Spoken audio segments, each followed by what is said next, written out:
way I'm going. There ain't got no way, I'm gonna make it without my Lord. No, ain't got no way I'm gonna make it without my Lord. No, ain't got no way I'm gonna make it without my Lord. No, there ain't got no way, I'm gonna make.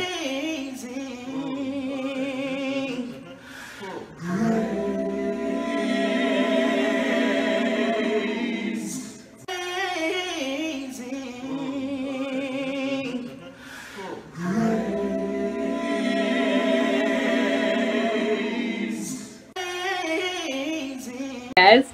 So Crestani is a leadership coach, a podcaster, author, and international speaker. She empowers mothers to find their voice in business, family, health, starting with self-leadership. In 90 days, clients are supported to establish health practices, release deep spiritual blocks, let go of habits that aren't serving them, feel more at peace with themselves with knowing that they can do anything, and are provided with the hope and courage to continue on their journey.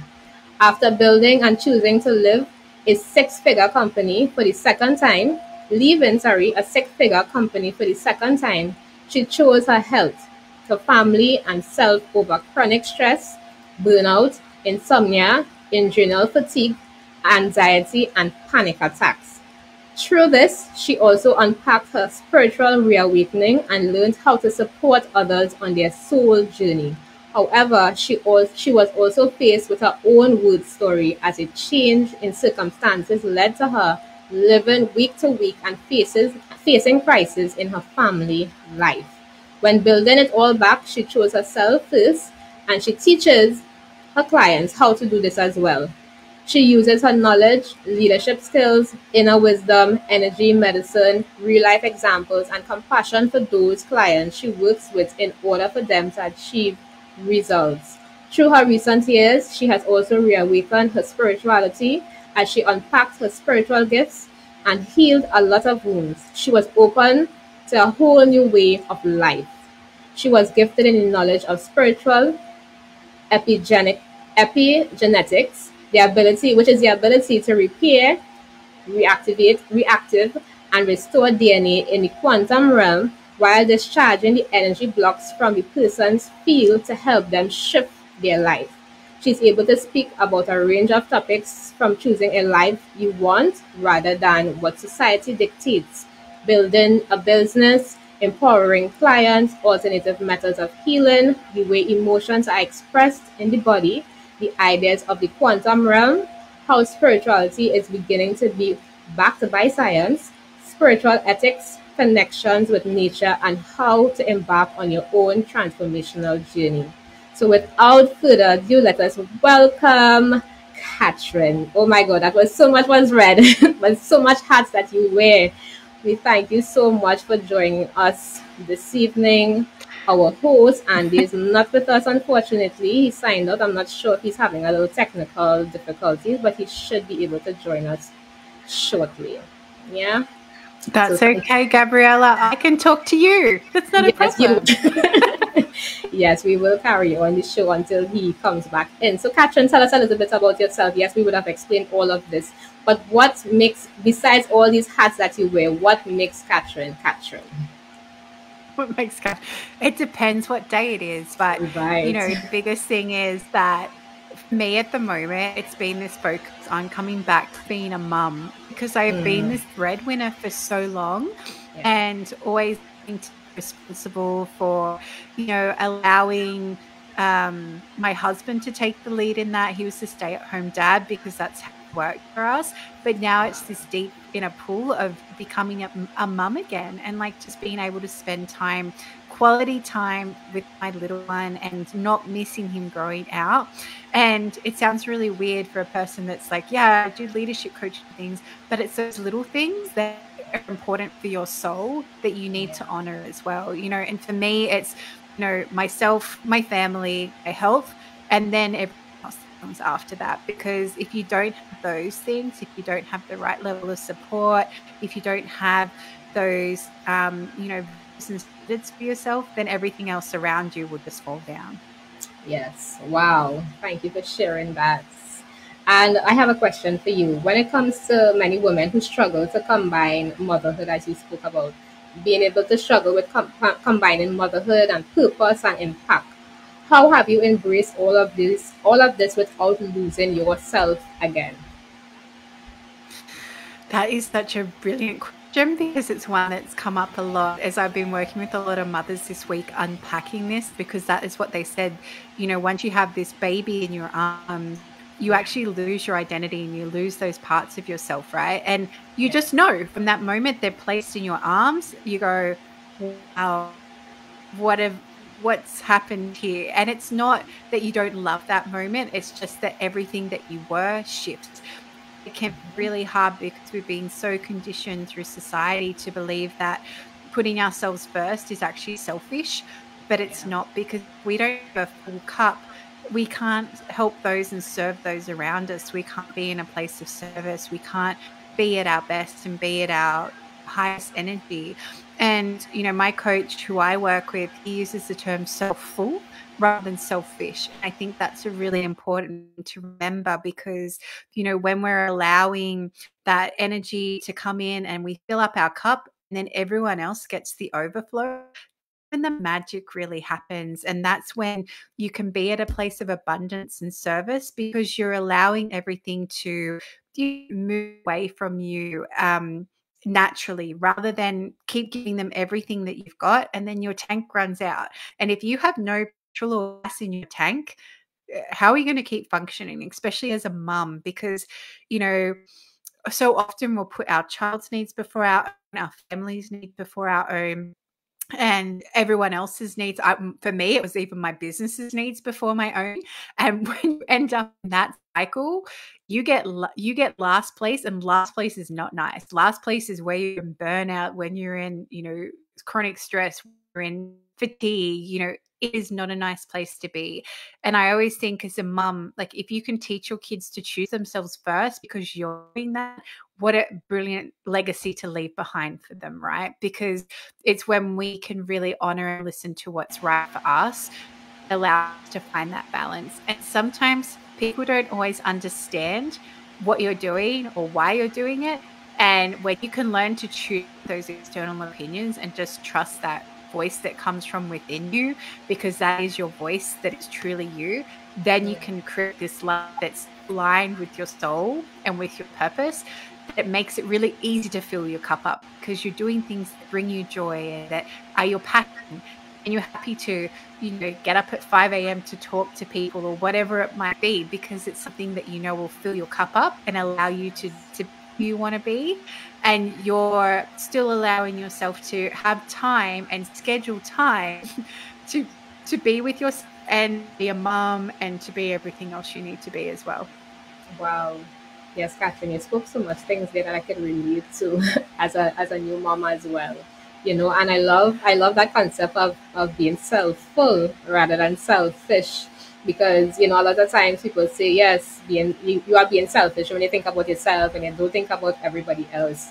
And a lot of times women do that. They actually put themselves in the back burner, the babies in front, your husband, your boyfriend, your family, your business. Everything is before you, and then you are so drained, you are so tired, you are so frustrated. But your encouragement today is that persons not see it as a selfish moment, taking that time for themselves, but see it as something that is going to impact you greatly in a positive way, and find things that will bring you joy also, and bringing that balance. So I loving that advice that you are sharing there. So when it comes to the things that you do, you empower women to find their voice, right, in business, family, and health, starting with self leadership. What does self leadership look like in real everyday life choices, everyday choices? Yeah. So if you don't choose to take action yourself, nothing will change. Because if you Yeah. just talk about the change you want in your life, but you don't be the change you want in your life, nothing is going to shift. It's like there's so many books now, there's Atomic Habits, 5 a.m. Club, blah, blah, blah. But they all talk about the same thing, that you need to set up your day to work for you, and you need to spend normally I do this too. I spend the first hour, if I can, if not at least 30 minutes of my day on me. I'll get up, I'll meditate, I'll exercise, I'll do gratitude practice. And when I don't do that, because for whatever reason life happens, I immediately feel out of balance because I haven't spent that time, filling myself up. But again, that self-leadership comes from getting clear about what aligns you and what doesn't, because so often we learn to live other people's dreams. We get pulled into what other people want for us, that we forget that we have a dream in there that might necessarily align with everything that is happening there. And it's when we can then really honor that and standards and values, non-negotiables for ourselves, that then we can allow that self-leadership to thrive, because you're one that takes action. No one else is going to do it for you. You can pay the best coaches in the world, you can pay the best mentors, the best staff, whatever it might be. But if you don't actually take action to make changes in your life, nothing will change. And it's not a big thing. Like, people are like, oh, but I have to do so much. It's not. Just pick one thing to focus on each week, then add to it the next week. Because if you just aim to do 1% better each day, it compounds.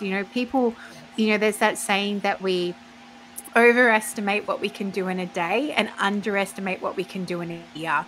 So if you can just aim to do that 1% better each year and lead from a place where, who is it that I want to be and how do I show up like that person? Because if you can tap into that version of yourself that you need to become, we'll start creating habit, enable that person to be that person. So, for example, for me, I had to stop myself from falling back into my old habits, which was, I'm going to schedule my day and make it so busy, because when I'm busy, it means I'm working hard and then I'm going to have all the abundance flowing to me. That is how I ended up in burnout. So now it's like, okay, what can I handle a day that's still pushing me a little bit, but it's not going to be to that point where I get to the end of the day and I'm exhausted and I'm starting to fall out of love with what I'm doing, and adjusting my schedule around that. And like, I put in my schedule, like, I've got to do this and I've got to do this, and I know they're non-negotiable. So, for example, non-negotiable for me, because we started family so important for me, is that Sundays is my non-negotiable family day, a family fun day. I don't schedule anything. And if I have to, because an opportunity comes up, or I got invited to a very close friend's birthday the week, I make sure that I'm swapping that day out for another day, because I want that one day for me and my family where we can just go do something that's fun. Whether it's as simple as going for a walk or a hike or something together, it doesn't matter. It's just our day together that we know we get to spend that quality time. And people push back on it. It's really funny, Gabriella, because when you put these boundaries in place for yourself, people will start to push. They don't like it. I had this I had this commitment that was on a Sunday, and I said, I can't do it anymore. They're like, oh, why? And I'm like, it's my day. It's my family day. I shouldn't even have to justify myself, but I can't do it anymore. But why? And it's just like, oh, but you still come. It's like, no, I've told you it's a no. And the amount of times that, like, they tried to pull me back into that. And I feel too, sometimes it's ghosting you, right? Like, you said you're going to do this. You now need to hold it and stay true to it, because if you don't, then you're almost dishonoring yourself. And when we make promises to ourselves and we break them, then that's dishonoring your word. And then it's really hard to have self-trust, which again comes to that full circle, that self-leadership, because if you don't have your self-trust, then you can't actually, create this environment where, if you don't trust what you say, why is anyone else going to trust what you say? If you don't do what you say you're going to do, why is anyone else going to follow what you suggest or what you want to do as well? Yeah. Wow. Speaks about a lot of self-discipline.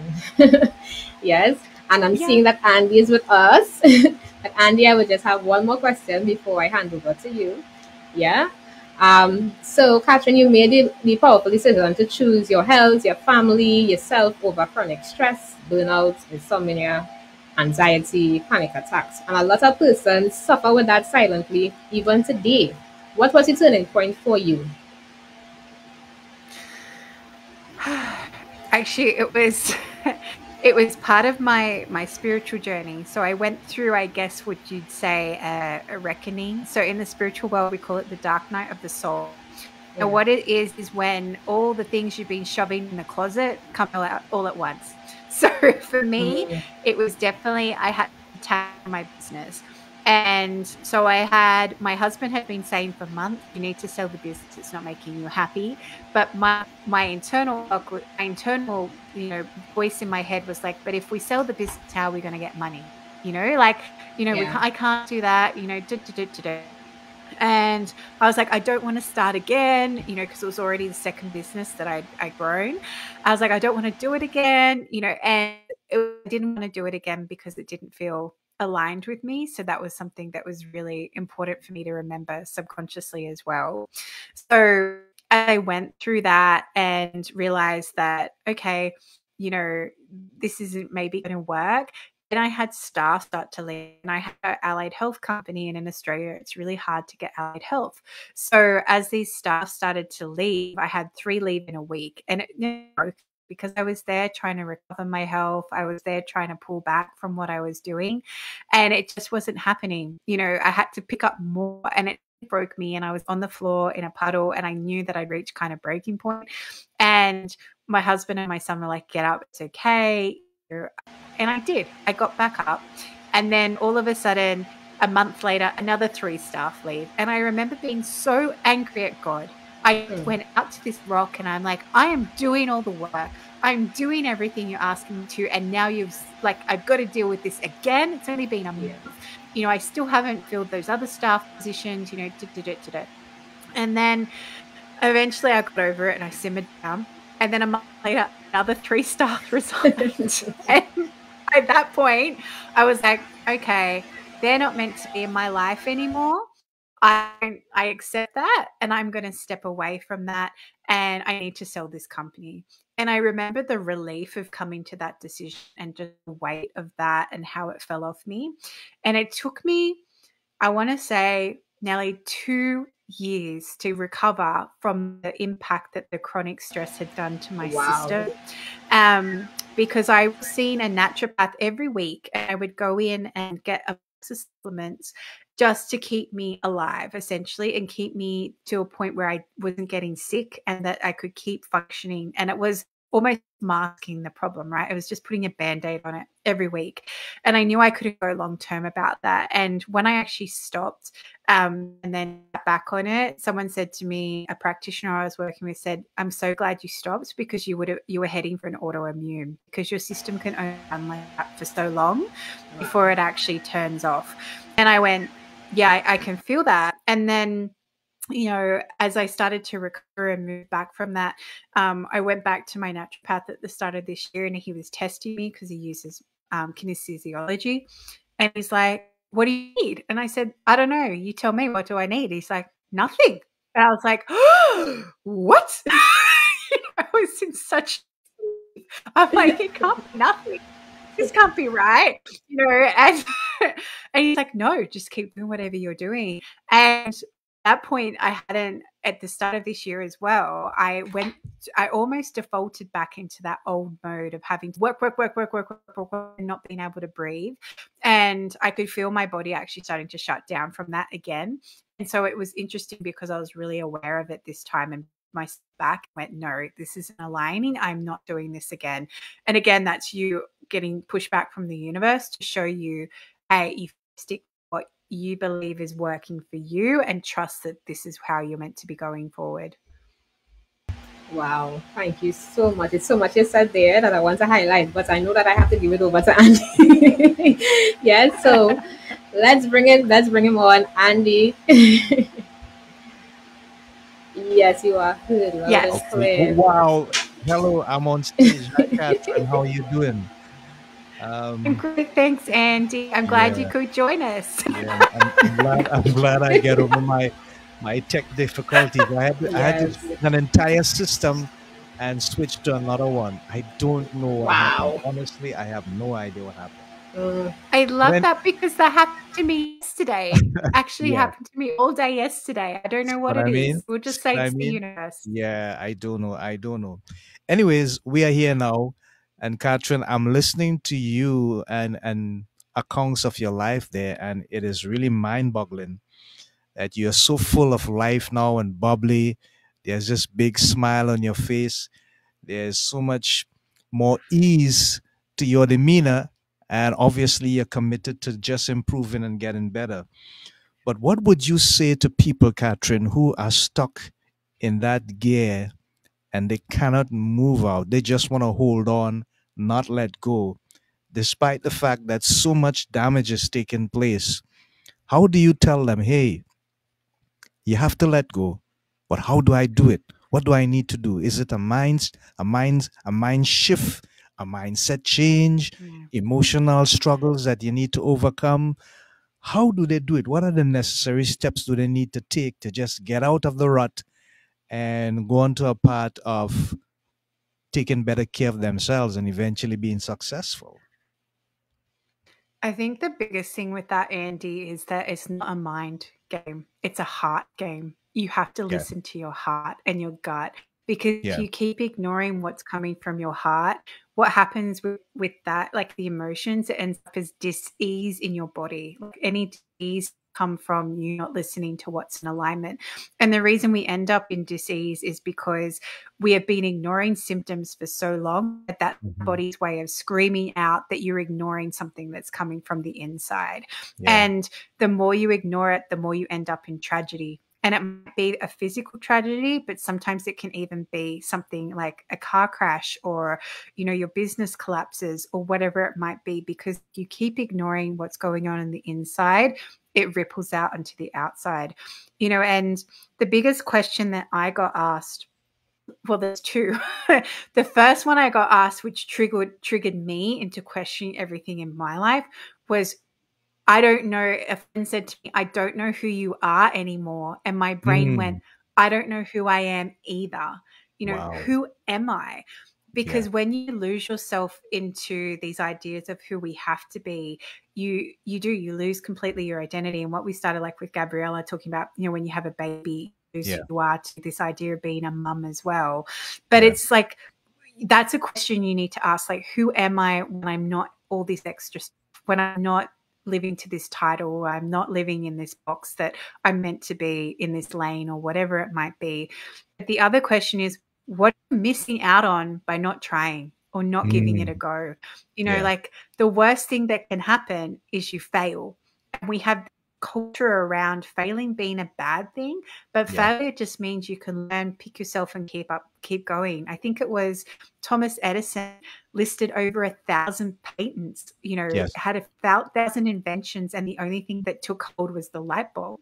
Right. And when you look into those sort of things, what have you got to lose? Just try. Just go all in and see what magic happens, because if you choose to stay where you are, nothing's ever going to change. And we're meant to be evolving. Life is about change and evolving. And when you get stuck in that safe thing and you feel like, oh, it feels weird leaving that, that's just fear. And there's two types of fear. There's the fear that's a genuine, I'm going to get stabbed if I walk down that back alley and I really shouldn't walk down there. That's fear that will come from your gut, and that's to keep you safe. But then there's the fear of the unknown, and that fear in the unknown keeps you more. It keeps you from wanting to follow your dreams, to follow your vision, And so often I share with people what I do, or projects I'm working on, and they're like, oh, I really want to do that. And I'm like, why not? What in the end, why not? Why not try? Like, why not have a go? Why not start the podcast, write the book, have that conversation, start your own business on the side, and it's when you can get through that and actually then find the support and find a group of people that support your dreams, because so often we'll have people in our life that will say, oh, well, you can't do that. They're not the people you want to be around. They're not the ones that are going to help you. And if you can't find them in real life, trust me, we're connected online for a reason these days. Go look for one. Go look for a group. Go find a coach, someone to support you and tell you that, you can do it, but you've got to get out of your own way, because that is what it comes down to. We be self-disciplined all we want, but if we haven't got some sort of accountability and we don't celebrate those small wins as well, because we're orientated to just get to the big goal, that we forget to celebrate the small things, which is, I'm guilty of that. I'm like, hey, I actually did all these things this week. That's pretty cool. And if we don't celebrate them, we don't get that dopamine hit. We don't get that urge to keep going. And, and it's when you can, that's why people often, in their weight loss journey, they'll track how much weight they've lost. And it's not to see how many kilos have fallen down, but it's to see progress, so you can celebrate the progress, right? Because if you can't ever see that there's a change from everything that you're doing, then you're not going to want to keep going as well. So for anyone who is stuck in that thing and thinking, I can't change, you can, and pick one thing. Just pick one thing, because if you try and change everything at once, it's too much. You're going to attack a mountain when you want to start with the little bump first, and it might be as simple as, I'm going to go to bed at a regular time a week and get better sleep, or I'm going to eat consciously for a week, or and reflect on that and see how you feel, because if you can document it somehow, whether it's journaling or just making a mental note, and see like, hey, I noticed when I ate better this week that energy was much better, and I had more energy to be a mom or a dad or whatever it might be, then it's going to reward your system, and your system will keep doing it. And because you've done just something little, it doesn't feel as scary to our brain. So then you don't get stuck in that fear or that analysis paralysis where you sit there and analyze everything and you just end up doing nothing anyway. All right. Wow. Catherine, you have taken this to a totally different level, a lot of depth, a lot of detail. And three things I'm getting out of that is, one, people have got to realize that change is absolutely necessary. Secondly, it cannot be overnight. You have to take baby steps, but be consistent. And thirdly, you must have the discipline to see the benefits of the change when it happens in your life. So I really appreciate that. That's wonderful. I heard Eric Thomas saying something, and I sat down and thought about it for a minute. And he said that people, as you rightfully say, people think that failure is the end. But for him in his life, failure created the foundations for him to succeed. And that really made me think differently about when you reach a point where you think that you haven't met your goal, don't beat up on yourself. It's an opportunity to learn and question. So why did I not reach it? And within that realm of those questions, you'll find the answers that you seek. So I understand what you're saying. So in terms of people getting to a place where they have to practice new habits, what would you say would be the one thing that they need to understand most about putting aside the old and engaging in the new? What kind of mindset now do they need to take those actions?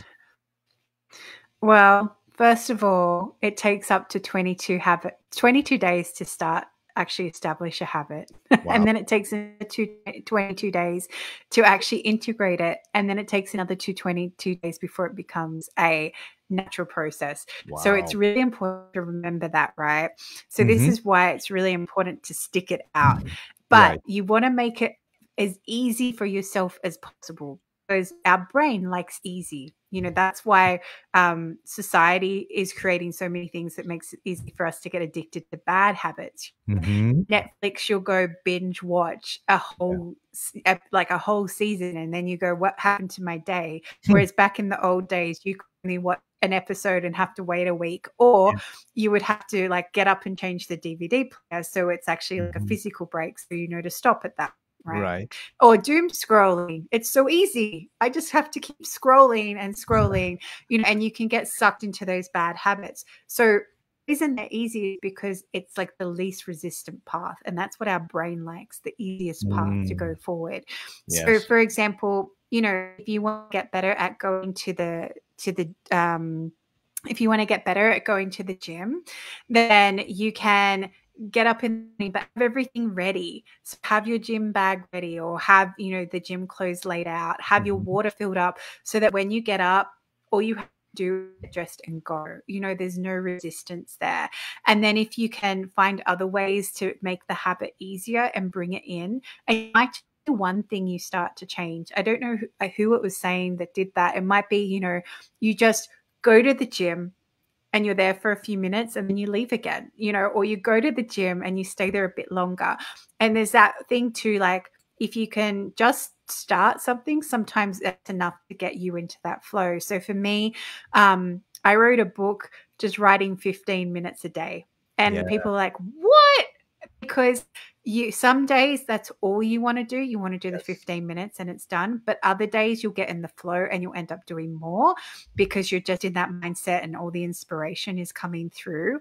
But it's just that initial habit. And it was so true, but because once I got into that habit and I'd been doing it for like a couple of months, I would go to bed, and if I'd forgotten to do my 15 minutes, I would be like, nope, I can't go to bed yet. I need to do my 15 minutes of writing. So I would quickly go and write 15 minutes, and then I would go to sleep, because it just becomes ingrained in something that you do every day.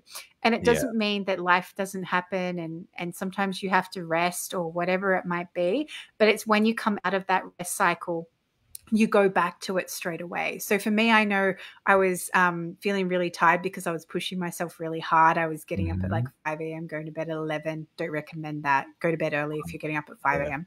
And, and I could feel my body starting to decline. And my coach is like, go rest. I was like, okay. And I needed to have a week where I actually slept in again and actually just pulled back and was going to bed early and rebalancing my sleep. And I had this massive nap, but again, it was giving myself that grace and compassion, and it wasn't failing. It was, okay, we're actually listening to our body and allowing us to come back. But because you have that habit so established by that point, it's really easy to go back to as soon as you can. And that's the biggest thing. Do it as soon as you can do it again, because the longer you leave it, the more that habit will fall back out. And there's another thing called habit stacking. And if anyone's curious about habits, I highly recommend the book called Atomic Habits by James Clear. It's very simple. But he talks about habit stacking. So it's like, you might know you do something and then you do something else. So for example, if I go to the gym, then I can go get the smoothie I really like afterwards. So your brain will go to the gym with you because it really wants that smoothie that you I get it. So so you're getting the dopamine hit, or the author of that book, he talked about too, like he used to get so distracted by social media, so he actually made his receptionist change his password to social media every week. And wouldn't get the password to Friday, because he couldn't break that habit. So from Monday to Friday, he would have no access. And on Friday, he would get the password so he could connect again on social media. And he said after a few weeks, then he was able to not even want to look at it because he had that new habit in place with that Monday to Friday. And the big thing he said is about creating your life to help your habit as well. I get up at 5 a.m. because that's my first hour to myself. But my child is also not awake then. So I can get so much more done than when I'm thinking about a little human as well. Wow. Thank you so much, Catherine. Wonderful. I'm thinking about the body, as you mentioned. You had to go through a second phase of meltdown to come to the realization that you absolutely needed to change habits, everything about your life, so that you could have a healthier outlook. What is the possible damages that could happen to the body physically when you reach that point where the burnout becomes something that you seek more than you should actually try to change or stay away from? Yeah, it's so interesting because I actually interviewed someone about this on my podcast just a few days ago. But it's like when you get to that burnout stage, it's really hard to come back from, because that's when chronic conditions set in. and they become like permanent ailments. So, for example, you know, for me, I was heading for an autoimmune disorder and I could feel it. Like I could feel my body was just exhausted. And once you get to autoimmune, it's really hard to bring your body back from that. People can end up with chronic heart conditions. They can end up with chronic fatigue. They can end up, you know, with permanent brain fog. Like all these things your body's doing to try and protect you because you pushed it beyond its limits.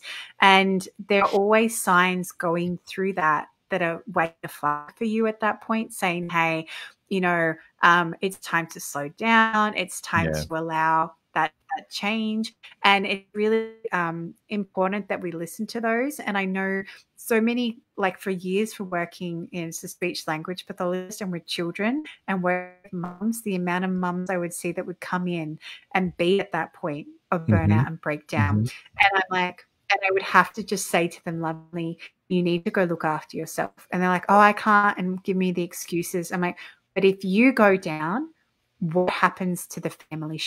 What happens to everybody else if you're not there? If you can't get up and get out of bed tomorrow morning, who's going to take your child appointment? Who's going to take the kids to school? Who's, you know, your husband, if your husband can't work, who's going to pay the bills because he's at home looking after you?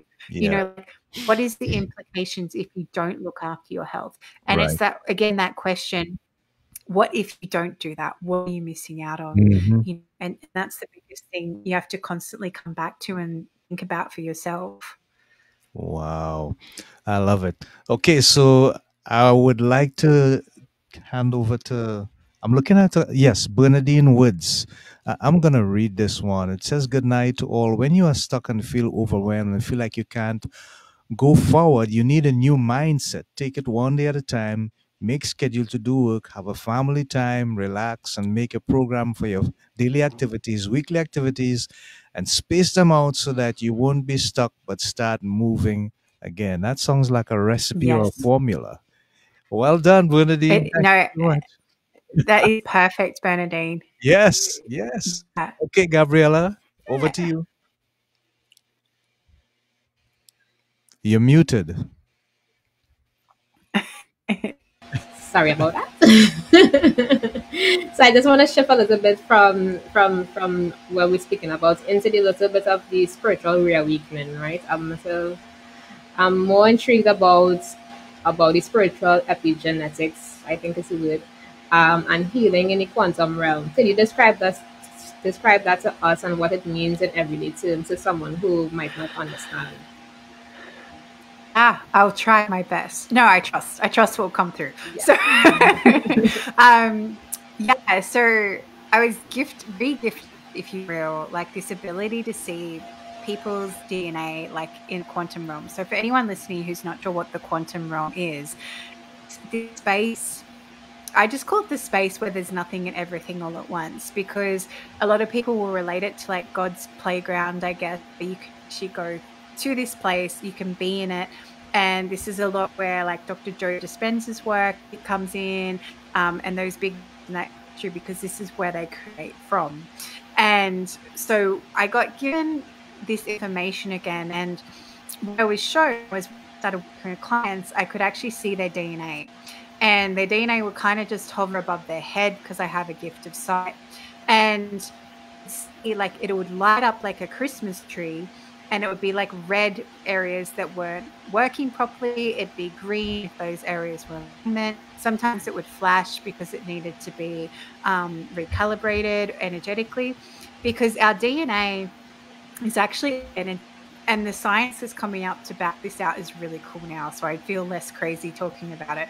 But each little strand of the DNA is energetically connected. So there's like a thing called a telomere, and that's energetically connected to a strand. So we've all seen the double helix shape, and those have their own charge. And when they're not connected properly, we can't actually access who we are meant to be fully.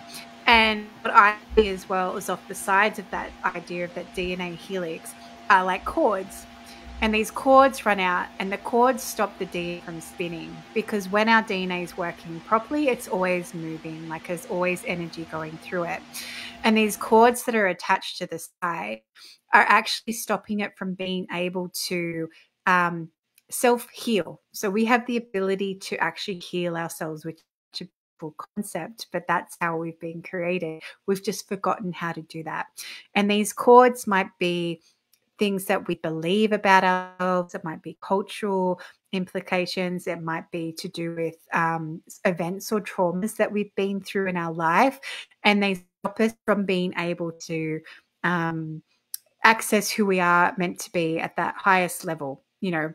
And so when I work with clients, I can see usually the biggest ones for me, like they look like this big, thick cord that really needs to be detached. And the thicker it is, the more complex it is, and the longer sometimes it takes to help, help break that cord down so it detaches.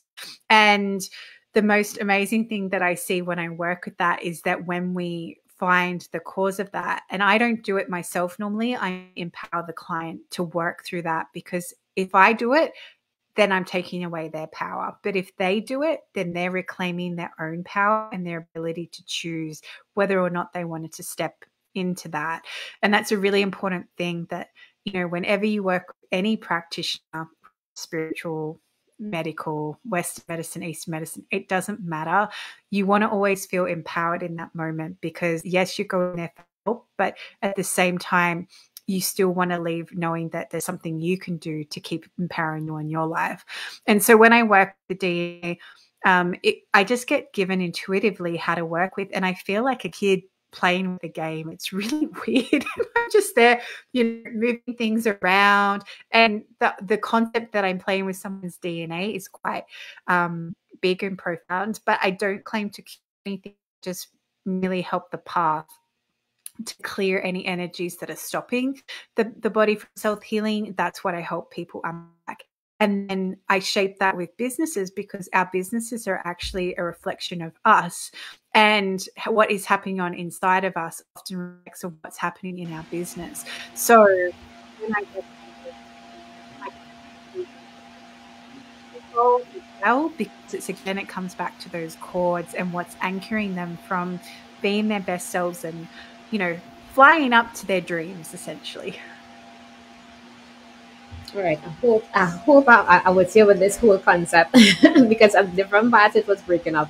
But basically, this is your gift, where you were able to see some of the things that are causing person to be stuck or in a state of trauma, in a state where they may not be able to move on because of what is happening within that cycle or that space. Basically, is what you're saying. Exactly. Okay. And it's just, you know, yeah, and epigenetics itself is a study that's been, it's people do all the time now. It's just we don't think of it in terms of like our belief systems and traumas and things like that. So there's been so many studies where they'll have twins when they get separated at birth, and depending on the environment they grow up with, they have completely different expressions of who they are. And even though they're meant to be identical on that genetic level, because they've been exposed to different experiences, to different lives, you know, different socioeconomic statuses, different cultural upbringings, they actually express themselves differently. And sometimes they can even look different as well, because the energy that we have around us activates things and doesn't activate things in our DNA. And I remember I had this client, and she came in and she said, why am I the one in the family that gets all these inherited, all these things that are back in the family lines, but no one else in my family did? And I said, hang on, what did you go through that no one else in your family went through? And she's like, I've had 2 near-death experiences. I said, well, that's enough to shock your system into activating all these things. Because if you've gone through that level of trauma, it's not going to let your best self shine through. And then she said, so because my family has not been through as much as I have. And I said, exactly. So that's essentially what epigenetics is in a nutshell. It's how the outside influences and energy shape how you express yourself on a physical, mental, and spiritual level. Okay, great, thank you. And what role do emotions play in this cycle, in this epigenetic? What role does emotions play and unhealed wounds play in our physical and our mental health, and how could we address them? And have you found like certain emotions that show up in the body? Well, there's this really cool thing that David Hawkins produced called the Map of Consciousness. And what it does, he actually measured where your what emotions come in at different frequencies, because emotions carry an energy charge. So, it's when you're feeling really down or feeling depressed or feeling shame. Shame's actually the lowest on this scale. It's really hard to pull yourself up and into a loving mindset, right? Or a loving energy, because if you're feeling like crap on the inside, no mindset stuff is going to help you shift that. You actually have to sit there and feel it. And a lot of the time we don't want to do that because it's uncomfortable.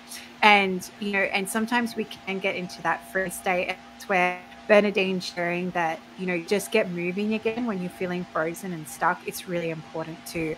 And the same, with energy, it's being aware of those emotions and feeling them instead of shoving them back down in your box, because the more you shove them back down, the more it comes out in your body. So if you're angry all the time and you're trying to put a lid on that anger and keep shoving it back down, your liver is going to stop working, or going to start to shut down. If you're afraid all the time and always fearful or anxious, you're going to have problems with your kidneys and end up with UTIs. All things, like emotions, are like that pathway, and it comes from my best understanding of it, which really resonated with me, is looking at the Chinese 5-element system, where they talk about meridian pathways. So in our body, we have these little emotional highways, if you will, and they carry certain emotional charges, but they're all linked to different organs and systems in our body. So if we're shoving down emotions, those meridian pathways, if you will, if they're a highway, they get blocked. There's a massive traffic jam. And if that's not all flowing, then that system in our body stops getting enough energy, and then it starts to shut down. So the best way I've found for dealing with emotions is actually feel them. Is actually let them come out, as terrible as that might be. And if you can't, especially I've met a lot of people who will lose their voice. And I understand where that can come from, because sometimes it might be you really want to say something to your boss, but you can't. Or you really want to say something to your mother-in-law or your father-in-law, and you can't because of the position that you're in or whatever it might be. And it does take courage to speak your mind really clearly to those people. But if you can't speak it, write it down. And I had a colleague who I was working with, and lost voice, and being a speech language pathologist, it's like one of the worst things that can happen, because you're there talking all day and you're hearing people talk. So losing your voice is like, it's just not the best thing to happen. So she's there croaking through, and I said to her, "What are you saying?" And she looked at me and she's like, "Oh, I don't know." And then I saw her the next week and they're still croaky. And I said, "You're not saying something. There's something you're not saying. You have to figure out what it is and get it out." And she's like, "Oh, okay." And then the next week it was even worse. And I said, "Did you want me to check you?" She knew I did like energetic work. She goes, "Yeah, okay." And I sat down and I said, "Okay, this thing you're not saying to a male in your life, and you feel like you need to." And then she ran over to the door and she slams it and she's like, "How do you know that?" And I was like, "You don't know that. It's what I'm feeling just from doing like energy testing on you." And she said, I can't tell my sister that I really hate her boyfriend. And there's so much things I want to say to him and I can't say it." Yeah. And so she'd gone 3 weeks at this point. And I said, "Okay." I said, "I understand why you feel like you can't say it, because it's not your place." I said, "Write it down," because our body just wants us to acknowledge it and get it. So I said, "Write it down and then burn it." She goes, "What do you mean?" I said, "You don't want anyone finding that." I said, "Write it down, be really honest, and then burn it." And if you see a big bonfire next week, it's my house. I'm like, "Okay, no worries." So she writes down this thing. The next week she came back to work and voice was completely back. She said, "As soon as I burnt that letter, my voice came back," because she found a way to express it. And that's it's the same with emotions. If you don't express it somehow, like anger, we've been so taught, don't get angry, calm down, just relax. No, anger wants to be felt. You need to go punch something or stomp something or scream into a pillow. You need to meet that energy with the same energy that it's coming through, because otherwise you're not fully feeling it and you're not letting it out. And if you need to cry, Crying itself is very healing. How often do we have a really good cry and then we're like, oh gosh, that feels so much better afterwards? And it's letting that feeling out and letting it be present and letting it out whatever way you can. Wow. I felt like I went in science class together with motivational class. Thank you so much for breaking it down for us in such a elaborative way. So I know Andy is bubbling with a lot of questions there, so we would invite him now to ask those questions. Not so much questions actually, but she spoke about one of my lecturers when I was doing some courses, David Hawkins. He's a master. He's just on a different level. And two things I learned from him that, Gabriella, this is really scary when you think about it. Um, the thing about it is this: he said, first of all, that being ashamed is not an emotion; it's a mental condition that brings an emotion.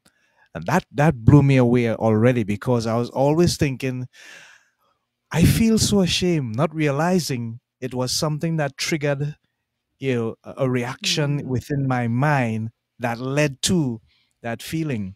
And the second thing he said is, the more your amygdala is sensitized, is the larger it grows. And it is better to have your vagus nerve control your emotions, control your desire to eat, to sleep, and to get all the endorphins going, because it will keep the amygdala at bay. And those two things have been with me ever since. I try to tell people sometimes, but it's hard for them to understand. You see, Catherine knows exactly what I'm talking about. So I yeah, do. yes, yes, yes. And especially when you're trying to make decisions from that Uh-huh. freeze, flight, or fight state, it's Yeah, not okay. You will not make yeah, decisions for your best benefit. And even, when you're tired, I go into my old patterns when I'm really tired. I'll get the yeah, self-doubt and the self-criticism and the I can't do this. What am I doing? I want to quit. That yeah. happens when you're tired because you're in that survival mode at that Yes, point. And the best yes, thing to do, if anyone's listening, do not make a decision when you're exhausted. Just go to bed. yeah, Honestly, it can wait till tomorrow yes, because you'll right. feel more clear-headed in the morning rather than making it from a state of exhaustion and that you're not really Yeah, happy with. And again, the amygdala talking in that reptilian brain that, oh, we just mm, got to survive and make the best choice we can, rather than actually, if I just waited 5 minutes, I would have been thriving. yeah, yeah. Thank you so much, Catherine. Oh my goodness, we got 5 minutes to go, and I did not get the thought of the week out. I actually got it out for you. You got it out? Thank you Yes, I so much, did. because I am so wrapped up in this trying to make up for the Yes. time I that know I you want to run lost. it back. If you want to run it back again, you can. But Yeah, I let's ran just it. let's just run it back one time so that we can have that foundational thought in our minds. Um, Yeah, the thought of the week, or the thought for the week, however you choose to put it, thought of the week. We are called to teach men everywhere how to live in Christ, die in Christ, and qualify for heaven. And we need to know that, especially myself and Dexter, we are ministers. We are called to teach men everywhere how to live in Christ, die in Christ, and qualify for heaven. That's it. Everything else the preacher says is vanity of vanity. So I want to go back to Catherine at this time, and I would like to ask if, Katrin, for example, if you had the opportunity to speak to everybody on the planet right now, you had this huge megaphone, what are some of the things you would say to people everywhere? Because we seem to be going down this proverbial rabbit hole with the social media platforms and the AI stuff. It's like we don't want to be just plain, simple human beings anymore.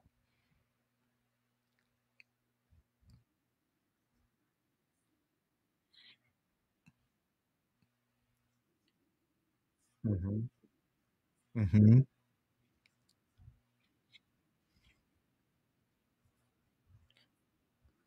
Yeah.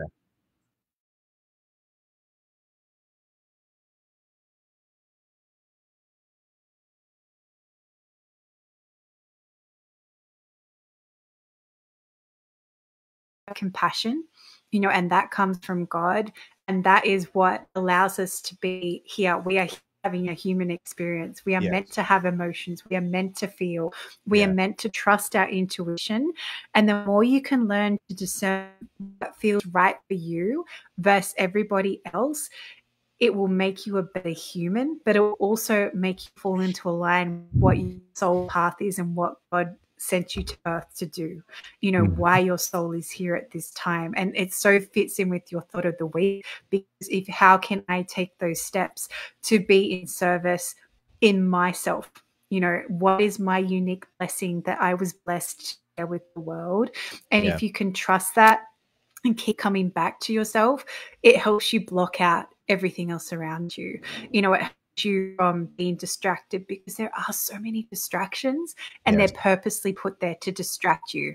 And the more you can learn to focus on what's aligned for you and listen to that inner voice instead of everything else around you, that is where you're going to have your power, and that is where you're going to just be who you want to be and who you need to be in this world.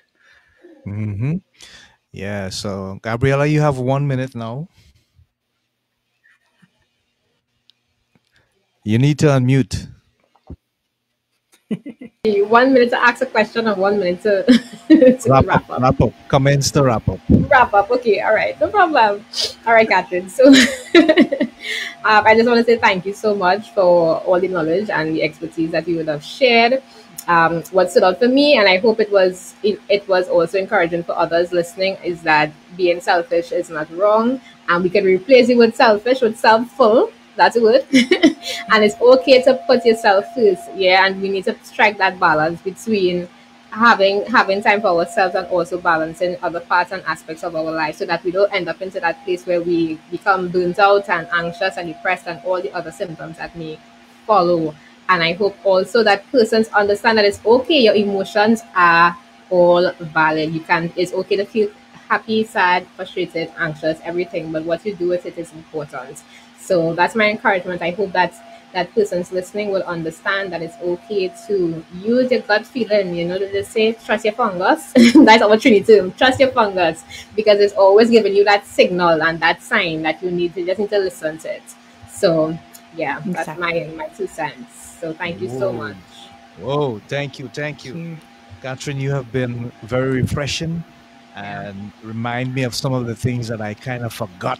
Because, you take all these courses and you go through all these different seminars, and sometimes until something happens and it clicks you, oh, yeah, I remember. For example, you said that anger is not something that you should try to suppress. No. Is there any emotion, Gabriella, that you should try to suppress? But let it flow, let it feel its way, let it become a part of you. And one thing that I've been taught is, don't get in an argument when you're angry. Remove yourself from the argument, remove yourself from the confrontation, but deal with the anger somewhere else. Because everything that comes out of you will not appease the situation or the other person. All they will see and hear and feel is anger. And that doesn't make sense. And anger is like fire. No. It's a good servant, but a terrible master. Yes. So smash something if you Exactly. have to. Scream, cry, shout. Yeah.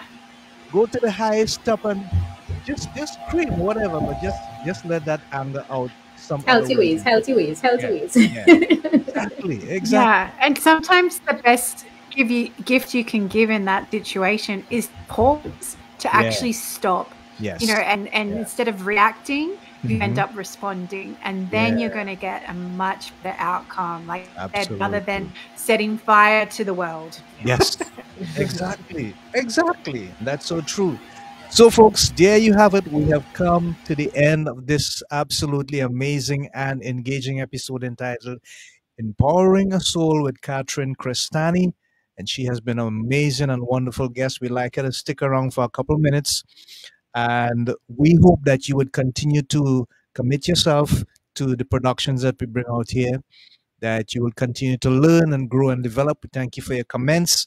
And for those who will be seeing this on YouTube, and all the other social media platforms. We hope that the message today and the information received will help you to make better decisions about yourself going forward and truly empower your soul. And remember, in all that you do, do all you can to continue to break out of depression. Bye for now, folks. We love you. Godspeed. Until next time. Take care.